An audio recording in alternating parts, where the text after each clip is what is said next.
Face à l'utilisation massive des antibiotiques, les bactéries deviennent de plus en plus résistantes, diminuant l'efficacité des antibiotiques eux-mêmes. Paradoxalement, ces bactéries prolifèrent principalement dans les hôpitaux et aujourd'hui leur résistance aux antibiotiques tue près de 25 000 personnes en Europe. Les médecins craignent même de ne plus avoir de traitement efficace à proposer aux patients dans un futur proche. Il est donc urgent de faire avancer la recherche contre cette résistance aux antibiotiques. Des équipes de chercheurs se mobilisent pour comprendre ce phénomène. C'est le cas à l'université d'Anvers dans l'équipe du professeur Goossens. Les bactéries sont des organismes intelligents parce qu'ils parviennent à trouver des moyens de se protéger eux-mêmes des antibiotiques. Pour résister à un antibiotique, une bactérie peut d'abord changer d'apparence. Le médicament conçu pour reconnaître une porte d'entrée spécifique ne la reconnaît plus et la laisse tranquille.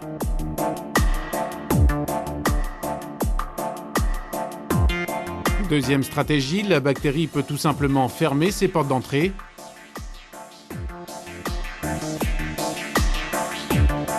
Troisième possibilité, elle peut gober le médicament pour mieux l'éjecter via un système de pompe. Enfin, la bactérie peut même laisser entrer l'antibiotique et produire alors des enzymes capables de la dégrader.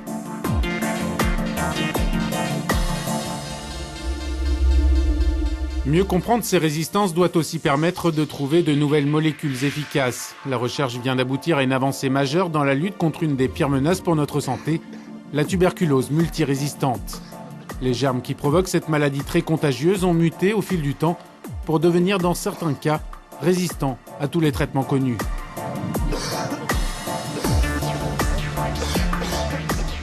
Une substance active très prometteuse a récemment été mise au point par un laboratoire belge. À l'origine de cette découverte, deux chercheurs, Jérôme Guillemont et Koen Andries. Pour arriver à ce résultat, ils ont testé des milliers de substances chimiques qu'ils ont combinées entre elles.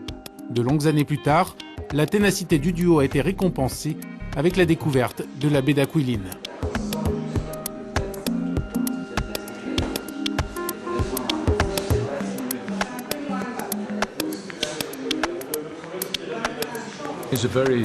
C'est un antibiotique très particulier, le premier à agir directement sur la production d'énergie de la bactérie.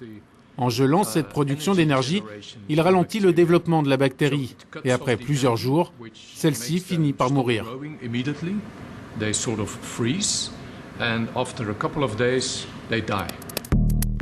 En mode accéléré, on voit comment la mycobactérie perd de l'énergie et meurt lentement après avoir été en contact avec la substance active. Le professeur Koen Andries a découvert autre chose encore. Les agents pathogènes de la tuberculose développent très peu de résistance à la nouvelle substance, décidément très prometteuse. D'autres molécules antibiotiques sont à l'étude, notamment à l'université de Liège, comme la lactivicine. La lactivicine est un composé produit par un champignon. Il a été découvert dans les années 80. Ce composé a une activité antibactérienne importante, mais le problème à l'époque, c'était aussi que c'était un produit toxique pour l'homme. Depuis, les chercheurs sont parvenus à supprimer cette toxicité. La molécule testée en Belgique parvient à empêcher les bactéries de construire leur enveloppe de survie. Selon le professeur Gallieni, l'objectif est d'arriver à des molécules qui permettront le développement rapide de nouveaux antibiotiques. Les bactéries, aussi résistantes soient-elles, n'ont pas encore gagné la partie.